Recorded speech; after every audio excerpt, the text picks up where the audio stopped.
Hello बच्चों, स्वागत है आप सभी का एक नए वीडियो में। आइए आज की इस वीडियो में क्लास 10th विज्ञान के उत्तर प्रदेश बोर्ड के द्वारा जो है जारी किया गया जो मॉडल पेपर है, उस मॉडल पेपर को हम लोग सॉल्व करेंगे। देखिए, इस मॉडल पेपर को सॉल्व करने से लाभ हमें यह है कि अगर आप इस मॉडल पेपर को सॉल्व करते हैं तो आपको यह ज्ञात हो जाएगा कि आपका बोर्ड पेपर में जो प्रश्न पत्र है वह किस प्रकार से आएगा और किस तरह के क्वेश्चन आएंगे, यह आपको यह जानकारी हो जाएगा। तो भाई, इस मॉडल पेपर को अगर सॉल्व करते हैं तो इसमें से बहुत सारे क्वेश्चन आएंगे भी और आपको यह भी जानकारी हो जाएगा कि किस तरह के प्रश्न आपसे पूछे जाएंगे। सबसे पहले मैं आप सभी को जो है नए साल की ढेर सारी बधाइयाँ और शुभकामनाएं देता हूँ। आप सभी जो इस नए साल में बहुत मेहनत करें, खूब पढ़े और खूब बढ़े।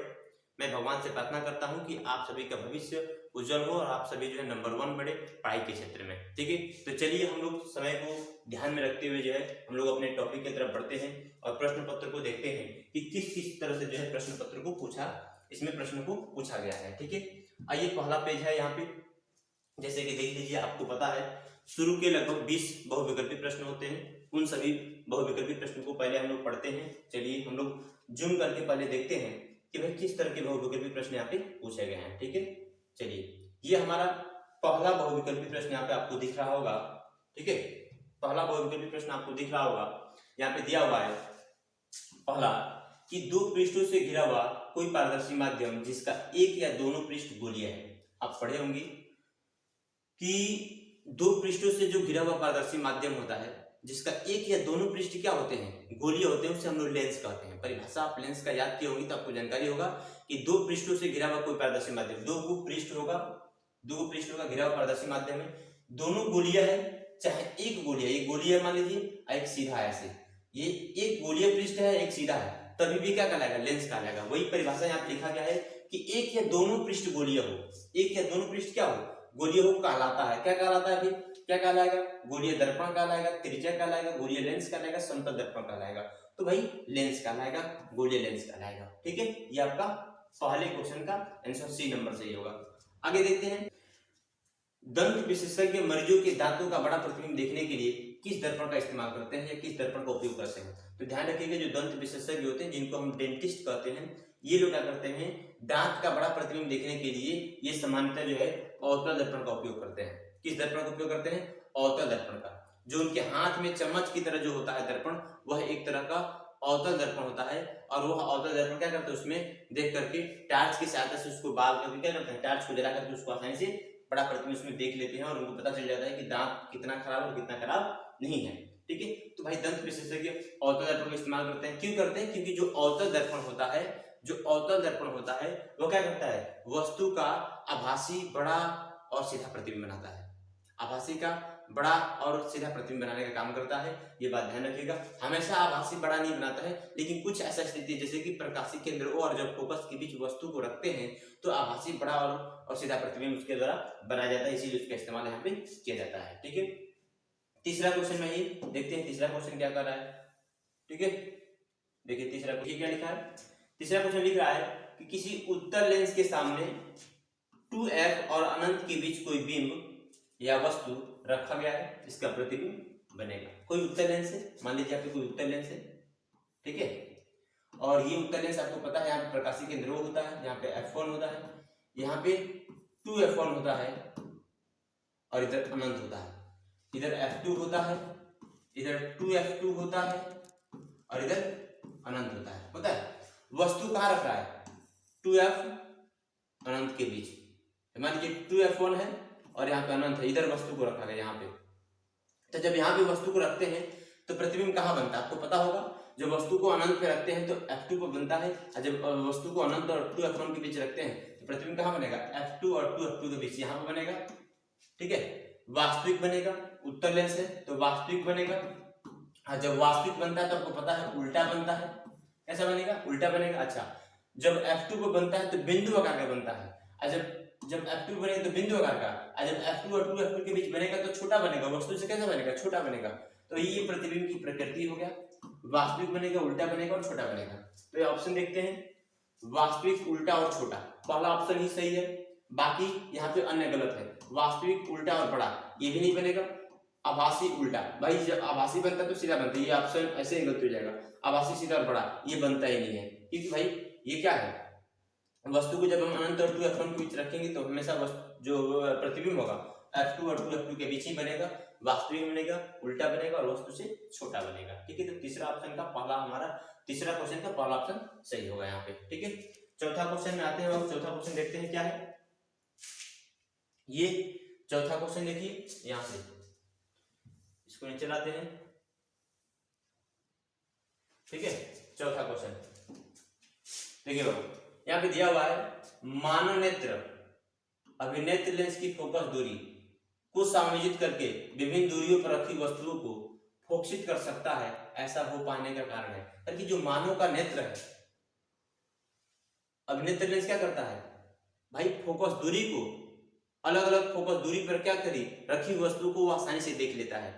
मतलब कि जो मानव नेत्र है वह क्या करता है, निकट की वस्तु को और दूर की वस्तु को, जो निकट वस्तु और जो दूर की वस्तु है वो आसानी से क्या करता है, अपनी फोकस दूरी को बदल करके समायोजित करके वस्तु को आसानी से देख लेता है। इसका कारण क्या है, किस कारण की वजह से? तो पहला है ज्यादा दूरदर्शिता, समंजन, निकट दृष्टि और दीर्घ दृष्टि। तो देखिएगा, ध्यान से समझिएगा कि जो मानव नेत्र क्या करता है, आवश्यकता अनुसार अपने फोकस दूरी को बदल करके निकट या दूर की वस्तु को आसानी से देख लेता है, उसको बोलते हैं समंजन क्षमता।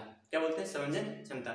नेत्र लेंस की वह क्षमता जिसकी सहायता से वह अपनी फोकस दूरी को बदल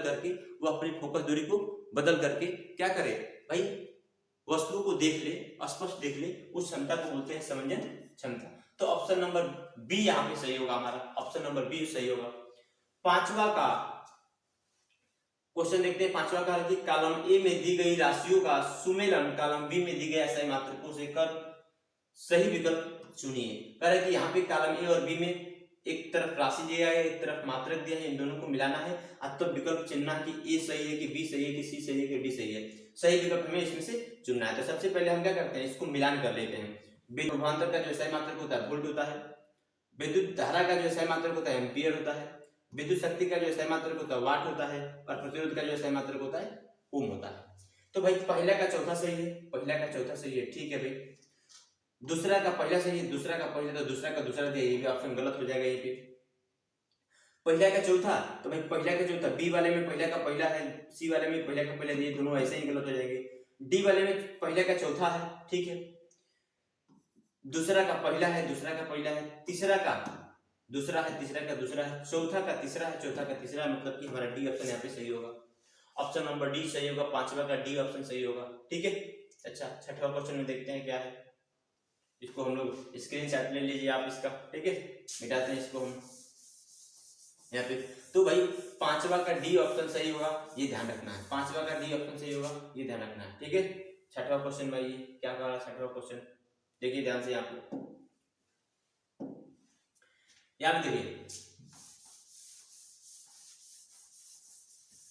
देखिए क्या कर रहा है, कर कि दो चालक तार जिनके पदार्थ, कर कि दो चालक तार हैं, दो चालक तार हैं जिनके पदार्थ, ठीक है ना, लंबाई तथा व्यास समान है। कर कि पदार्थ की जो प्रकृति है वो समान है, मतलब कि एक पदार्थ तांबे का है तो दूसरा वाला भी तांबे का है, अगर पहले वाला एल्युमिनियम का है तो दूसरा वाला भी एल्युमिनियम का है, पदार्थ की प्रकृति समान है। अच्छा, लंबाई कह रहा है कि लंबाई समान है और व्यास भी समान है। अच्छा, तो किसी विद्युत परिपथ में पहले श्रेणी क्रम में और फिर समांतर क्रम में संयोजित किए जाते हैं।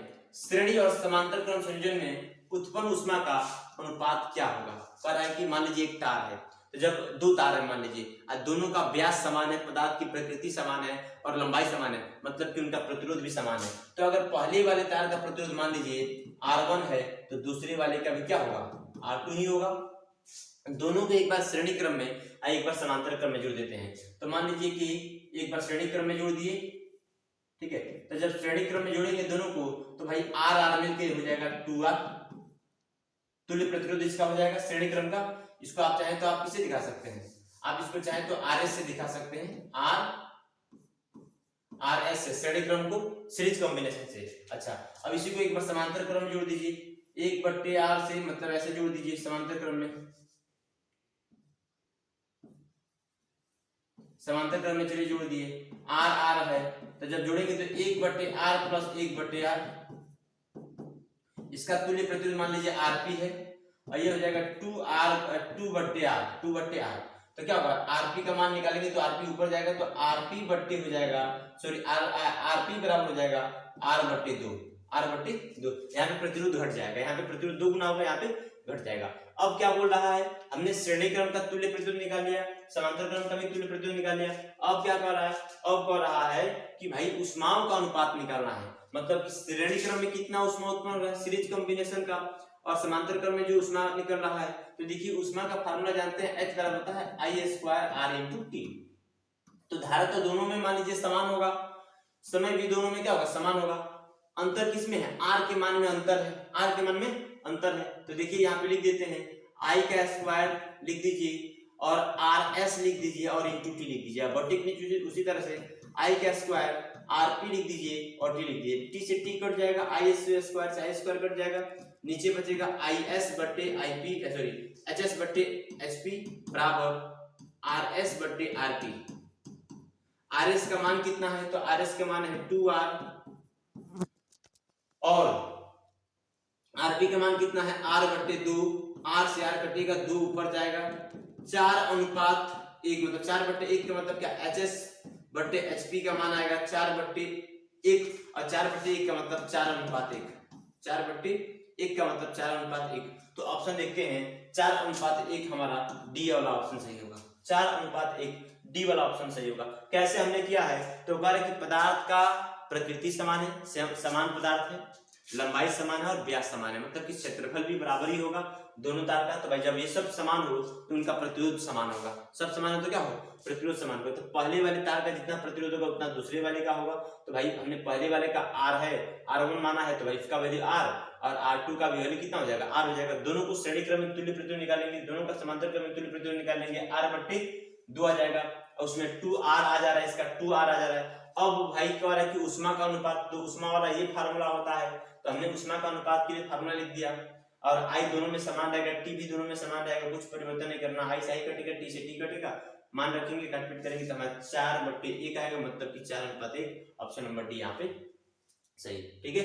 तो ऐसे जो है आप बनाएंगे, इसको स्क्रीनशॉट ले लीजिए इसका, ठीक है, ताकि आप इसको हल कर सके आराम से। अब चलिए यहीं पे देखिए, यहाँ पे 7वां नंबर देख लेते हैं।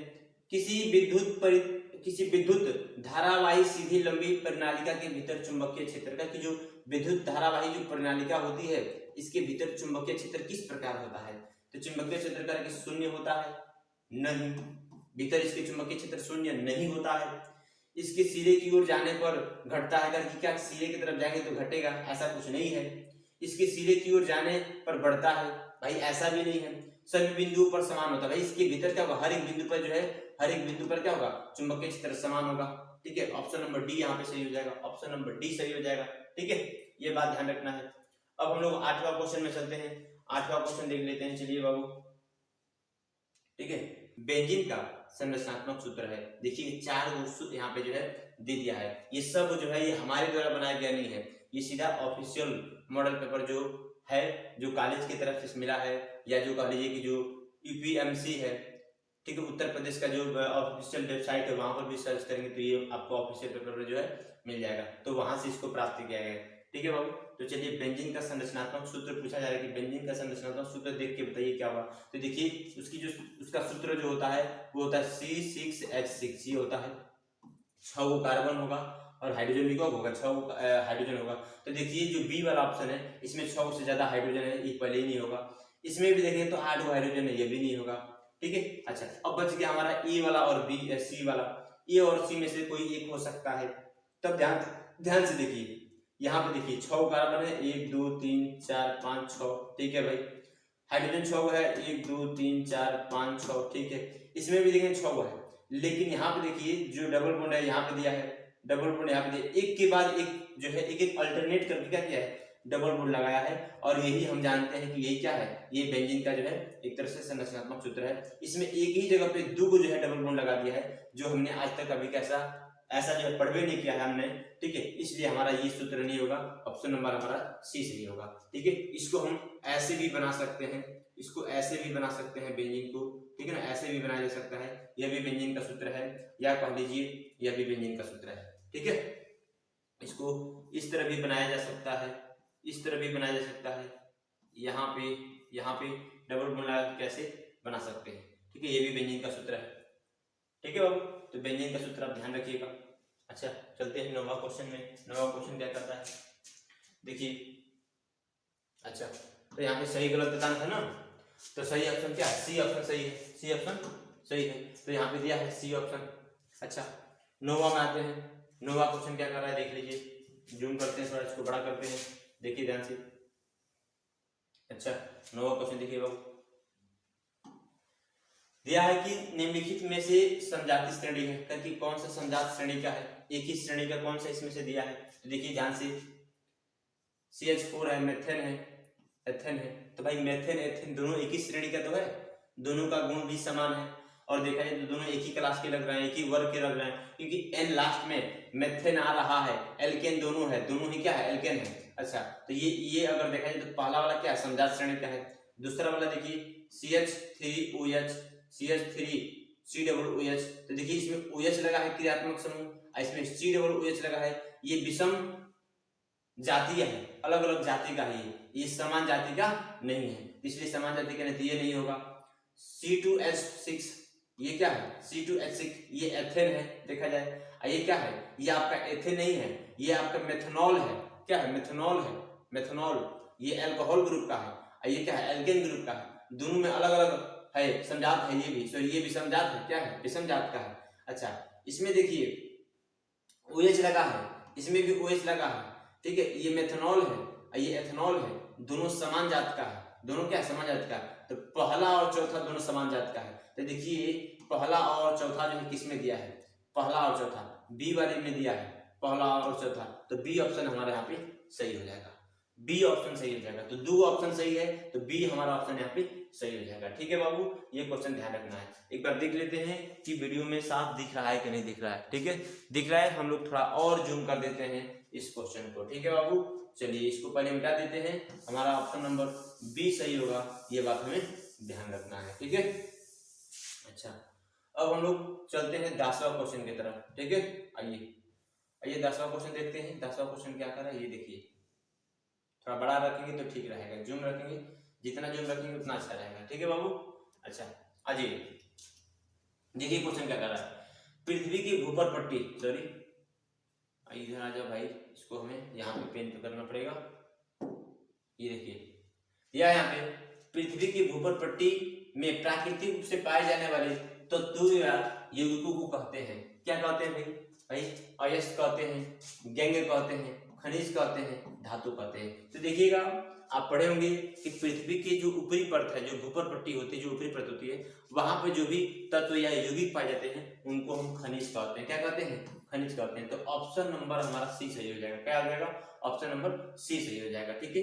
11वां क्वेश्चन ये भी देख लेते हैं, दांतों का क्षय कब प्रारंभ होता है। दांतों का जो क्षय है, जो दंत अस्थि क्षय जिसको बोलते हैं, दंत क्षय भी बोल सकते हैं, यह कब प्रारंभ होता है। मुंह का pH 5.5 से अधिक होने पर, मुंह का pH 5.5 से कम होने पर, मुंह का pH 7 होने पर, और इनमें से कोई नहीं। तो ध्यान दीजिएगा जब मुंह का pH 5.5 से कम हो जाता है तो दांतों का क्षय होना शुरू हो जाता है, दांतों का क्षय होना शुरू हो जाता है, ठीक है।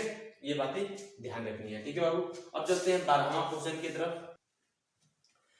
अभिकथन यहाँ पे स्टेटमेंट दिया है, अभिकथन दिया है, जिंक सल्फ्यूरिक अम्ल, क्योंकि जिंक जो है सल्फ्यूरिक अम्ल के साथ अभिक्रिया कर जिंक सल्फेट और हाइड्रोजन गैस उत्पन्न करता है। क्योंकि ये जिंक होता है, जिंक देखिएगा, जिंक जो है सल्फ्यूरिक अम्ल के साथ अभिक्रिया करके भाई क्या बनाता है, जिंक सल्फेट बनाता है, जिंक सल्फेट बनाता है, ठीक है भाई, जिंक सल्फेट बनाता है और प्लस हाइड्रोजन गैस उत्पन्न करता है, ठीक है। ये तो सही कह रहा है, होता भी है इतना। अच्छा जिंक ऑक्सीजन, क्योंकि जिंक ऑक्सीजन के साथ अभिक्रिया कर जिंक ऑक्साइड बनाता है, क्योंकि जो जिंक होता है, जिंक जो होता है वो क्या करता है, वो ऑक्सीजन से क्रिया करके जिंक ऑक्साइड बनाता है। ये भी सही है, ये भी सही है भाई, जिंक के साथ ऑक्सीजन क्या करता है, क्रिया करके जिंक ऑक्साइड बनाता भी है, जिंक ऑक्साइड बनाता भी है, ठीक है, जिंक ऑक्साइड बनाता है। अच्छा अब देखते हैं दोनों अभिकथन, पहला तथा तर्क, ये तर्क है, तर्क दिया गया, इसी का तर्क दिया गया, ठीक है ना। अच्छा सही है, क्योंकि दोनों अभिकथन सही है, हाँ भाई दोनों अभिकथन सही है। जिंक क्या करता है, जिंक जो है सल्फर से क्रिया करता है तो जिंक सल्फेट बनता है और हाइड्रोजन निकलता है, और जिंक ऑक्सीजन से क्रिया करता है तो जिंक ऑक्साइड बनता है। दोनों कथन सही है, हाँ जी सही है, दोनों अभिकथन क्या है, पहला और दूसरा सही है। लेकिन कह रहा है कि सही है तथा तर्क दो अभिकथन का सही स्पष्टीकरण करता है। सर कि क्या तर्क जो दूसरा जो बात कही जाएगी क्या पहले वाले के पक्ष में कहा जा रहा है, पहले वाले की व्याख्या कर रहा है? तो नहीं, पहले वाले की व्याख्या नहीं कर रहा है। ये क्या कर रहा है, जिंक सल्फ्यूरिक अम्ल से क्रिया कर रहा है तो क्या बना है, जिंक सल्फेट बन रहा है। तो यहाँ पे देखिए, और दूसरे वाले क्या जिंक ऑक्सीजन से क्रिया कर रहा है, तो भाई ये ऑक्सीजन और जिंक की बात कर रहा है, ये सल्फर की बात नहीं कर रहा है या सल्फ्यूरिक अम्ल की बात नहीं कर रहा है, तो उसके बारे में कुछ बात नहीं कर रहा है, तो भाई उसकी व्याख्या नहीं कर रहा है, उसकी व्याख्या नहीं कर रहा है। इसलिए हमारा जो है ऑप्शन नंबर ए सही नहीं होगा। क्यों नहीं सही होगा, क्योंकि जो है ये बात दोनों कथन क्या है, सही है, लेकिन जो दूसरा जो है तर्क जो है वह ए वाले के बारे में नहीं है, इसलिए सही नहीं, उसके बारे में व्याख्या नहीं करता, स्पष्टीकरण नहीं करता है। ऑप्शन नंबर बी पढ़ लेते हैं। अभिकथन एक तथा तर्क दो दोनों सही है, ठीक है भाई सही है, परंतु तर्क अभिकथन स्पष्टीकरण नहीं करता। तर्क जो है अभिकथन का स्पष्टीकरण नहीं करता, ये बात एकदम सही है कि भाई जो है कथन तो दोनों सही है, लेकिन जो तर्क है वह ऊपर वाले का स्पष्टीकरण नहीं कर रहा है। ऑप्शन नंबर बी यहाँ पे सही होगा, ऑप्शन नंबर बी सही होगा, बाकी दो यहाँ पे गलत ऑप्शन हो जाएगा। ठीक है जी, ये हमें ध्यान रखना है। ठीक है, अच्छा अब चलते हैं 13वां नंबर क्वेश्चन में। 13वां से पहले हम क्या करते हैं, इसको मिटा देते हैं। ठीक है, इसको पहले हम मिटा देते हैं जो लिख लिया यहाँ पे। तो ऑप्शन नंबर बी इसका सही होगा, ये हमें ध्यान रखना है। ठीक है, ऑप्शन नंबर बी सही होगा, ये ध्यान रखना है। अच्छा चलिए आगे बढ़ते हैं।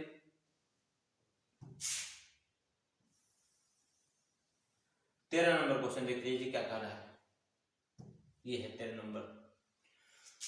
निम्नलिखित रासायनिक समीकरण को पूरा कीजिएगा। कि जो समीकरण दिया गया है इसको पूरा करना है आपको, ठीक है ना, इसको पूरा लिखना है। देखिए यहाँ पे सोडियम हाइड्रोक्साइड दिया है और इधर दिया है क्या भाई, यहाँ पे मेथिल एसीटेट दिया है, एसीटेट बना है यहाँ पे, सोडियम एसीटेट जिसको बोलते हैं, क्या बोलते हैं, सोडियम एसीटेट बना हुआ है। तो जब सोडियम एसीटेट बना है तो उसको प्राप्त करने के लिए हमें क्या करना पड़ेगा, तो देखिए तो यहाँ पे COO है, तो देखिए COO इसमें है और CH है, CH3 है ना, तो यहाँ पे हमें क्या करना पड़ेगा, इसी को यहाँ पे लिखना पड़ेगा, क्या CH3COOH। यह क्या करेगा, यहाँ पे जो है जो OH है यह H के साथ जुड़ करके वाटर बना देगा, और प्लस जो सोडियम है या इसको H को हटा करके यहाँ पे आ जाएगा, तो ये काम बन जाएगा हमारा। तो ऑप्शन नंबर हमारा यहाँ पे जो ऑप्शन नंबर है वो हमारा बी सही होगा। कौन सही होगा, बी सही होगा। तो इस तरह से क्या हो जाएगा, हमारा 13वां नंबर क्वेश्चन कंप्लीट हो जाएगा। ठीक है, अब आगे बढ़ते हैं 14 नंबर क्वेश्चन में। ठीक है बाबू, आराम से पढ़ते हैं, समझते हुए बढ़ेंगे आगे। चलिए इसको जूम करते हैं, देखते हैं, इसमें भी 17 तक दिया हुआ है। ठीक है, आइए अच्छे से देखिए इसको, और थोड़ा जूम कर लीजिए ताकि बड़ा दिखे आपको, अच्छे से दिखे और स्पष्ट दिखाई देना चाहिए। ठीक है, चलिए ये हमारा क्वेश्चन है 14 नंबर। ये कह रहा है कि अंतःश्वसन के दौरान, क्या बोल रहा है, अंतःश्वसन के दौरान वायु प्रवाह का सही मार्ग कौन सा है। क्योंकि जब हम सांस लेते हैं तो उस दौरान जो है जो हवा अंदर जाता है उसका सही मार्ग कौन है।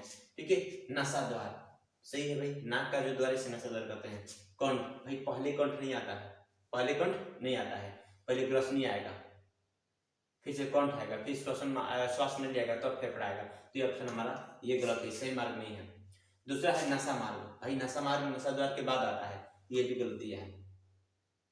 ठीक है, कंठ पहले दे दिया, ये भी गलत है। नसा द्वार सही है, नसा द्वार के बाद से ग्रसनी आता है, सही है, ग्रसनी के बाद से कंठ आता है, कंठ के बाद से श्वास नली आता है, श्वास नली के बाद से कुपिका, मतलब फेफड़ा के अंदर क्या होता है, कुपिका होता है, ये आता है। तो ऑप्शन नंबर डी यहाँ पे सही हो जाएगा, ऑप्शन नंबर डी हमारा सही हो जाएगा। ठीक है, आइए अब हम लोग जो है 15 नंबर क्वेश्चन में चलते हैं। ठीक है, तो ऑप्शन नंबर डी सही होगा, ये हमें ध्यान रखिएगा। ठीक है, 14 का ऑप्शन नंबर डी। ठीक है बाबू, अच्छा अब इसके आगे देखिए अगला क्वेश्चन 15 नंबर क्वेश्चन। ठीक है, 15 नंबर क्वेश्चन में यहाँ पे दिया गया है, 15 नंबर क्वेश्चन में दिया गया है कि निम्नलिखित कथन तथा कारण को पढ़कर दिए गए विकल्पों में से सही विकल्प का चयन कीजिए। कि निम्नलिखित कथन को पढ़िए और कारण को पढ़िए और उसको पढ़ करके सही विकल्प को आपको चुनना है कि कौन सा सही विकल्प है। पहला यहाँ पे कथन दिया है, पिता से प्राप्त क्रोमोसोम से बच्चों के लिंग का निर्धारण होता है। भाई जो पिता से जो क्रोमोसोम प्राप्त होता है, जो पिता से जो क्रोमोसोम प्राप्त होता है उससे क्या होता है, बच्चों के लिंग का निर्धारण होता है। कि भाई बच्चा जो है वह पुत्र पैदा होगा कि पुत्री पैदा होगी, उसका लिंग निर्धारण होता है। अच्छा, कारण कह रहा है कि कारण क्या है, इसका कारण क्या है, कारण इसका यह है कि मानव पुरुष में जो कहा कि मानव के अंदर जो पुरुष होता है उसमें एक एक्स और एक वाई गुणसूत्र होता है। भाई एक एक्स गुणसूत्र आता है और एक वाई गुणसूत्र आता है, इसी के कारण होता है, कारण ये दिया गया है। अच्छा, अब कह रहा है कि इसमें से आपको समझना है कि कथन और कारण जो है इन दोनों के हिसाब से आपको बताना है। कारण कि कथन और कारण दोनों सत्य है, हाँ भाई सत्य है। जो लिंग निर्धारण होता है क्या होता है, पिता के गुणसूत्र की वजह से ही होता है, और पुरुष में क्या होता है, एक्स और वाई गुणसूत्र ही पाए जाते हैं, ठीक है, दोनों तो सत्य हैं। और कारण कथन की सही व्याख्या करता है। कारण क्या कर रहा है, जो कारण है भाई ऊपर देखिए, ऊपर बताया जा रहा है कि जो लिंग निर्धारण होता है किसकी वजह से होता है, लिंग का जो निर्धारण है वह पिता के क्रोमोसोम्स के द्वारा होता है, सही बात है। नीचे कह रहा है कि भाई पिता जो जो जो मानव में जो पुरुष होता है ना, जो पुरुष होता है उसमें एक्स और वाई गुणसूत्र होता है, इसकी वजह से होता है, इसके कारण की वजह से होता है, सही बात बोल रहा है कि हाँ भाई उसकी व्याख्या कर रहा है। क्योंकि भाई एक्स और वाई अलग अलग गुणसूत्र पाए जाते हैं, इसीलिए जो है दो तरह के गुणसूत्र पाए जाते हैं, एक्स और वाई पाए जाते हैं, इसी के कारण जो है भाई क्या करता है, पिता का जो गुणसूत्र होता है वह लिंग निर्धारण करने का काम करता है। अगर एक्स जाएगा तो पुत्री पैदा हो जाएगी, अगर वाई जाएगा तो पुत्र पैदा हो जाएगा, वाई गुणसूत्र जाएगा तो पुत्र पैदा हो जाएगा। तो ऑप्शन नंबर हमारा ए ही यहाँ पे सही हो जाएगा, तो बाकी किसी को पढ़ने की आवश्यकता ही नहीं है हमारा, ठीक है। तो ऑप्शन नंबर ए सही हो जाएगा, ठीक है। चलिए 16 नंबर क्वेश्चन देखते हैं कि 16 नंबर क्वेश्चन क्या कर रहा है, ठीक है। आइए 16 नंबर देख लेते हैं। तो ऑप्शन नंबर हमारा ए सही हो जाएगा, ध्यान रखिएगा, ठीक है बाबू। अच्छा चलिए देखिए, विद्युत आवेग के प्रवाह की सही दिशा कौन सी है, क्योंकि विद्युत आवेग की जो प्रवाह की दिशा होती है उसकी सही दिशा कौन सी है, यहाँ पे अगर ध्यान से दिखाई दे रहा होगा, चलिए हम थोड़ा मोबाइल में देख लेते हैं कि दिख रहा है कि नहीं दिख रहा साहब, हाँ हमारा दिख रहा है, ठीक है। तो ध्यान से आपको दिखाई दे रहा होगा, तो यहाँ पे ऑप्शन ए है, यहाँ पे ऑप्शन बी है, यहाँ पे ऑप्शन सी है, यहाँ पे ऑप्शन डी है, ठीक है ना। इसमें देखिए यहाँ पे क्या है, यहाँ पे दुर्मिका बना हुआ है, यहाँ पे कोशिका है, मतलब उसका कोशिका काय है ये, और उसका तंत्रिकाक्ष जिसको बोलते हैं, इधर क्या है, इधर जो है उसका सिरा है, और फिर से एक बना हुआ है, और तिरछी ने ऐसे दिया है, आवेग का प्रवाह ऐसे हो रहा है। भाई नहीं, ऐसे नहीं होता है, हमने पढ़ा है कि जो आवेग का जो प्रवाह होता है कुछ इस प्रकार से होता है, ठीक है ना। ये जो आवेग का प्रवाह होता है कुछ ऐसे होता है, ठीक है। ये मान लीजिए ये तंत्रिका तंत्र हो गया, ठीक है, ये तंत्रिका तंत्र, यहाँ पे क्या हो जाएगा, इस साइड में जो इसका सिरा हो जाएगा, ठीक है, इधर इसका सिरा हो जाएगा, यहाँ पे एक और क्या होगा, यहाँ पे एक और तंत्रिकाक्ष हो जाएगा, मतलब ये जिसको बोलते हैं हम लोग कोशिका का है, यहाँ पे इसका दुर्मिका फैला हुआ होता है, और क्या होता है जो सूचना होता है, जो आवेग होता है वह ऐसे जाता है, किधर से, कोशिका काय से तंत्रिकाक्ष से होते हुए सिरा के पास जाएगा, और फिर से यहाँ से क्या होता है न्यूरोट्रांसमीटर निकलते हैं, इन सूचनाओं को कहाँ लेके जाते हैं, तो अगले दुर्मिका के पास लेकर जाते हैं। तो इस प्रकार क्या होता है, सूचना जो है वह आगे की तरफ जाता है, ठीक है। तो यहाँ पे देखिए इस तरह का फिगर कहाँ बना हुआ है, तो इस तरह का फिगर जो है आप देखेंगे, तो देखिए किस वाले में बना हुआ है, तो यहाँ पे बना है उल्टा बना है, ऐसे बना है, देखिए ऐसे फिगर क्या हो रहा है, यहाँ से सूचना ऐसे आएगा, इसके सिरा के पास जाएगा, और यहाँ सूचना निकल के फिर से अगले दुर्मिका के पास जाएगा, मतलब ये दुर्मिका है, दुर्मिका क्या करेगा, सूचनाओं को भाई कोशिका काय के पास ले जाएगा, कोशिका काय से क्या होगा भाई तंत्रिकाक्ष होते हुए अगले सिरा के पास जाएगा, फिर से इसी तरह से अगला यहाँ पे क्या होगा, यहाँ पे अगला जो है कोशिका काय और यहाँ पे दुर्मिका होंगे, दुर्मिका क्या करेंगे उन सूचनाओं को भाई ग्रहण करेंगे और फिर से अगले सिरा के पास लेकर जाएंगे, तो ये सूचना का प्रवाह होगा। तो ऑप्शन नंबर हमारा सी सही होगा, कौन सही होगा, सी ऑप्शन यहाँ पे सही होगा, 16 नंबर का सी ऑप्शन सही होगा, ये हमें ध्यान रखना है, ठीक है बाबू। अब हम लोग 17वां क्वेश्चन देख लेते हैं, 17वां क्वेश्चन क्या कर रहा है, ठीक है। चलिए इसको थोड़ा मिटाते हैं, इसको मिटाना पड़ेगा तभी होगा, ऐसे नहीं होगा, ठीक है, क्योंकि पीडीएफ है, पीडीएफ बनाएंगे, पीपीटी जो है अभी नहीं बन पा रहा है, पीडीएफ पे पढ़ा रहा है आपको अभी, ठीक है, इसलिए ऐसा हो रहा है। 17 नंबर क्वेश्चन देख लीजिए क्या कर रहा है।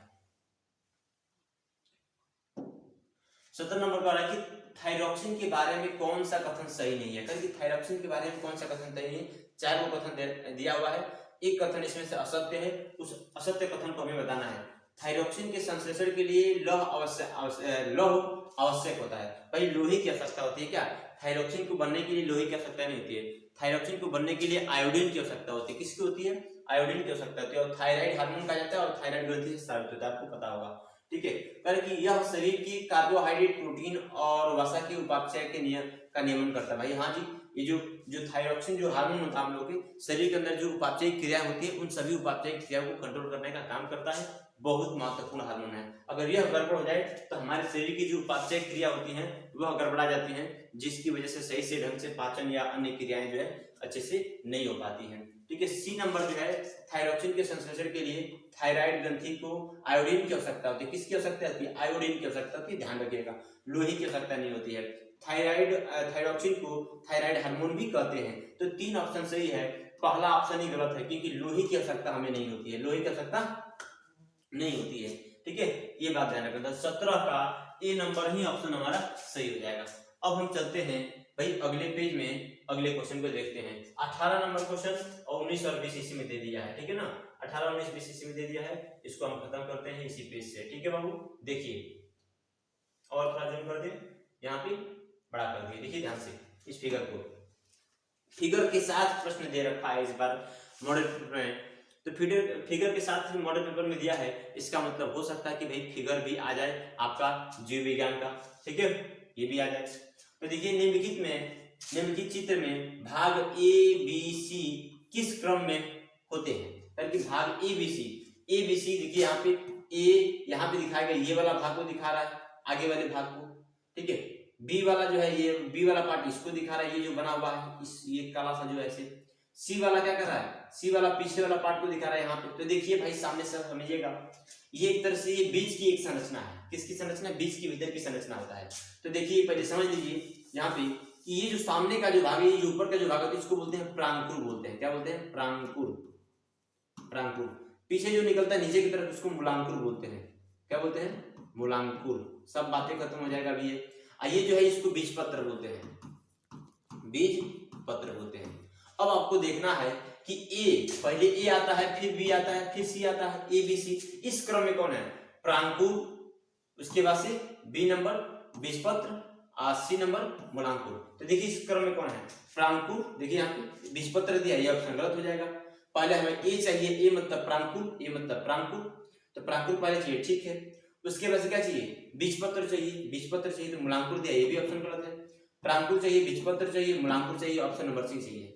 ऑप्शन नंबर सी सही होगा, ध्यान दीजिएगा। ऑप्शन नंबर सी सही हो जाएगा हमारा यहाँ पे, एकदम राइट आंसर क्या हो जाएगा? सी हो जाएगा। 18 का सी ऑप्शन सही होगा। ठीक है बाबू, चलिए स्क्रीनशॉट कर लीजिए, स्क्रीनशॉट कर लीजिए। अब चलिए 19 नंबर क्वेश्चन में चलते हैं।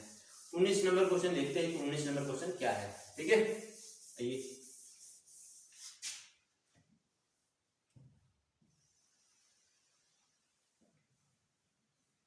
चलिए 19 नंबर देख लीजिए क्या कर रहा है।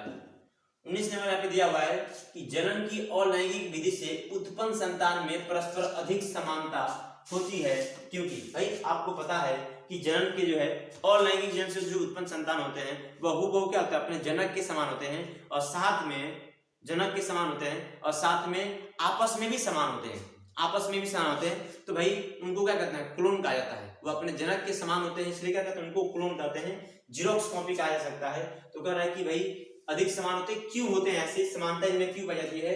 क्योंकि इनमें जो है अलैंगिक जनन में अलैंगिक जनन में केवल एक ही जनक भाग लेता है। भाई आपको पता भी होगा कि अलैंगिक जनन में क्या होता है? एक ही जनक से संतान उत्पन्न होते हैं। हाँ भाई, अलैंगिक जनन में जब एक ही जनक से संतान उत्पन्न होंगे तो क्या होगा? एक ही तरह का डीएनए क्या होगा? अलग अलग संतानों में जाएगा। एक ही बार मतलब एक ही डीएनए भाई सभी संतानों में जाएगा, तो सब जीव कैसे दिखेंगे? एक ही जैसे दिखेंगे, जनक के जैसे ही दिखेंगे। इसीलिए वो समान होते हैं, जनक के भी समान होते हैं और आपस में भी समान होते हैं, क्योंकि इसमें नया डीएनए नहीं बनता है। अच्छा भाई, अलैंगिक जनन में युग्मक शामिल नहीं होता है या नहीं होते हैं, यह भी राइट आंसर है, यह भी राइट है। पहला भी सही है, दूसरा भी सही है। इसमें क्यों सही है? क्योंकि भाई एक तो भाई एक ही जीव जनक भाग लेता है, दूसरा कह रहा है कि युग्मक बनते ही नहीं, इसमें युग्मक नहीं बनते हैं, और लैंगिक जनन में युग्मक नहीं बनते हैं, याद रखिएगा। ठीक है, अच्छा, और लैंगिक जनन लैंगिक जनन से पहले होता है, इससे कोई लेना देना नहीं है, गलत बोल रहा है। और लैंगिक जनन में करके और लैंगिक जनन के बाद होता है, ऐसा कुछ नहीं है। तो ऑप्शन नंबर हमारा क्या हो जाएगा? पहला और दूसरा सही होगा। तो ऑप्शन नंबर पहला और दूसरा, ए नंबर देखिए पहला और दूसरा राइट आंसर हमारा होगा, यहाँ पे राइट आंसर होगा। ठीक है, 20वां नंबर क्वेश्चन देख लेते हैं क्या कर रहा है यहाँ पे। 20वां नंबर देखिए यहाँ पे, ठीक है, आइए 20वां नंबर देख लेते हैं।